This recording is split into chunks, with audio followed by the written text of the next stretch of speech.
Coming up on Mountain News this morning, University of Kentucky students return after a day of canceled classes, how they're dealing with the aftermath of the winter storms.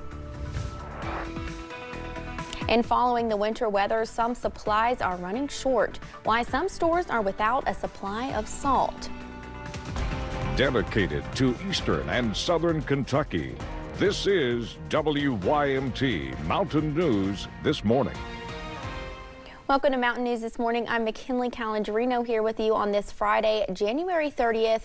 The time is now 6 a.m. Let's check in with First Alert meteorologist Megan Desmall for a look at your forecast this morning. And Megan, they just were talking about how there's a shortage on ice right now. So are people going to need that ice melt for this weekend, or what are we kind of looking like? I think you meant salt. Yes, salt. Look, you know what's in my mind, obviously. Obviously, yeah. No, I'm worried about the ice, too. I'm right on track with you, McKinley. The good news is, well, I mean, it's kind of a double-edged sword. The bad news is that temperatures are going to drop significantly heading into the weekend with highs on Saturday in the mid-teens. But the good news is, because temperatures are so much colder than freezing, we are not expecting ice. Only snow is in that forecast. Speaking of those cold temperatures, Speaking of those cold temperatures, though, we're talking teens and 20s as you're heading out the door with highs for the day in a mixture of the 20s and low 30s. So very cold all day long. But here's a look at some of that snow we're seeing right now. That's just going to be continuing throughout the day, really ramping up as we're heading into that 9 o'clock, 10 o'clock time frame for most folks. McKinley. Thank you, Megan. A Minnesota man is in custody charged with trying to break Luigi Mangione out of jail by impersonating an FBI agent. Police say Mark Anderson arrived at the Brooklyn, New York detention center Wednesday, claiming to be a federal agent with a court order to release Mangione. A criminal complaint says prison officials asked for his credentials, but the man provided his Minnesota driver's license. They say he threw paperwork at the officers and claimed to have weapons in his backpack. A search uncovered a barbecue-styled fork and a circular steel blade. And a white former Illinois sheriff deputy was sentenced yesterday to 20 years in prison for fatally shooting a black woman after she called 911 for help. Sean Grayson and another deputy responded to a call from Sonia Massey in July of 2024. The 36-year-old mother said she feared a prowler was outside of her Springfield home. Body camera footage showed the interaction quickly escalating when Massey, who struggled with mental health, grabbed a pot of hot water and Grayson opened fire. After the hearing, Massey's relatives expressed relief to see justice served, but said 20 years is not enough. Now to the looming partial government shutdown slated to potentially start tonight. Senate Democrats and the White House struck a deal on a spending package that addresses the Democrats' concerns over ICE funding. But lawmakers then left overnight without taking a vote, with leaders on both sides of the aisle blaming each other for the delay. CBS News' Jared Hill has more on the deal and where things are standing from New York. Senate stands adjourned. Senate lawmakers left for the night without voting on a spending deal struck by Democrats and the White House. Gotten along very well. We're working on trying to get it to stay open. President Trump played up his role in the breakthrough as Democrats pushed for reforms to federal immigration enforcement. We'll work in a very bipartisan way, I believe, not to have a shutdown. We don't want a shutdown. Under the agreement, senators would vote on 5 bills to fund multiple government agencies through September. A 6th bill funding the Department of Homeland Security would be removed. Instead, lawmakers voting to keep funding at current levels for 2 weeks. That giving time for talks on how to reform ICE, the agency overseen by DHS. The effort sparked by the shooting deaths of 2 U.S. citizens by federal agents in Minneapolis. Enough is enough.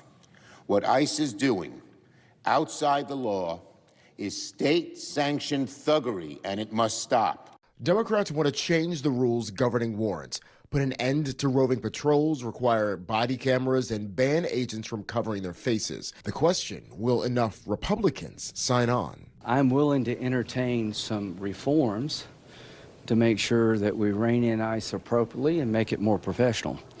But the cancer that we're dealing with is sanctuary city policy. If the Senate passes the spending deal, it still has to go back to the House, which doesn't return until next week. Jared Hill, CBS News. Returned to the Hill this morning after the end of last night's session. Senate Majority Leader John Thune said there were snags on both sides, but he's hopeful the issues will be resolved. Kentucky lawmakers have advanced a bill to build on laws related to child pornography. House Bill 366 would modify existing legislation to include computer-generated images. It would also expand penalties for offenders. The bill passed in the Kentucky House and now moves to the Senate. Owensboro State Representative D.J. Johnson sponsored the legislation. He says it will strengthen accountability and make it so new technology cannot be used to evade justice or victimize children. A bill aimed at increasing transparency and accountability in Kentucky school districts is moving ahead in Frankfort. Senate Bill 3 is priority legislation. It passed through the Senate Education Committee yesterday. The bill would require districts to publish more financial documents, including monthly credit card statements, some contracts, and audits. The bill now goes to the full Senate. And the Senate Judiciary Committee has advanced a bill which would give courts discretion to keep families together while maintaining public safety. Senate Bill 122 is sponsored by Louisville Senator Julie Rack, Rocky Adams, and London Senator Brandon Storm. It is designed to include clearer safeguards as well as improved protections for victims and children. The bill does not apply to violent offenders or domestic violence related offenses. And students at the University of Kentucky returned to the classrooms yesterday. It was the first day back since last week's winter storm. WKYT's Jackson Plank spoke to the university officials who say they did a lot of preparation for students and staff to ensure everyone could get safely where they needed to go. However, students say there are still some challenges. Honestly, I was a little surprised.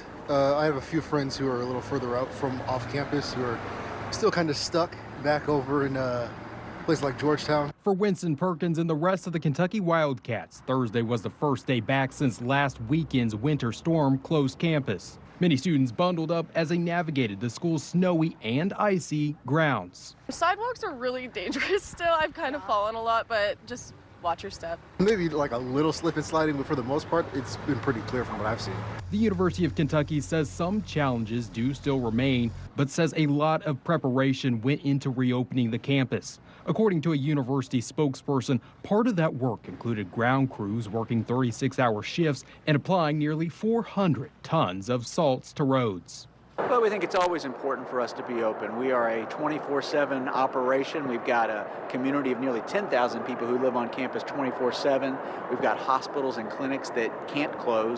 I asked one student on Thursday to assign the university a grade based on their job performance of removing snow on campus. He gives them a passing grade. B+. It wasn't like an A. There's definitely like areas where it could have been better, but a lot of the main areas where everybody's going to be walking was nice. For Winston Perkins, he is hoping his friends and his fellow Wildcats stay warm as they travel to class. I hope that other students who are not as bundled up as me can find ways of getting warmer accommodations. Reporting in Lexington, Jackson Plank, WKYT. And many people stocked up on essentials before the winter storm, and those who are trying to buy supplies now are struggling to get what they need. Many hardware stores in Jessamine County have run out of salt. Stores say they won't have more for another 2 weeks. And it's not just salt. Shovels, picks, and anything else metal has been selling fast. Floor manager Benjamin Tomlin was working during last year's winter storm, but he says he's never seen demand like this. It got absolutely insane when it first came through because, mind you, people were buying up salt just about as much now, but unlike last time, we ran out this time. I'd say probably 7 to 10 days, or 7 to 10 business days, that is, maybe 2 weeks at the very most. He says people have restored to buying water softener pellets because they seem to help as well. We're We're still tracking some snow chances this morning. That's going to continue all throughout your Friday and lead into your Saturday. Now, the folks that are going to see the most amount of snow is those living close to the Kentucky and Virginia border, especially as we're heading overnight. Now let's break down the forecast a little bit more in terms of temperatures. As you're heading out the door, expect a mixture of the teens and 20s. It's going to get colder though. These temperatures we're seeing right now will be warmer than the highs that we have tomorrow. So keep that in mind. Speaking of high temperatures though, today your highs will be in a mixture of the 20s, with some folks having the chance of hitting the low 30s as you're traveling more to that Kentucky-Tennessee border. Now, as we're talking when you can expect these temperatures, well, highs will be a little bit earlier on in the day, around that 1 o'clock to 2 o'clock time frame, cooling down as we head overnight. We'll be dropping to the upper single digits and low teens as you're heading into your Saturday morning. McKinley. All right, thank you, Megan. Thanks for getting your day started with us here on Mountain News this morning. Still to come, more and more people are turning to medical marijuana for pain control. We'll tell you why it's becoming a popular alternative to opioids.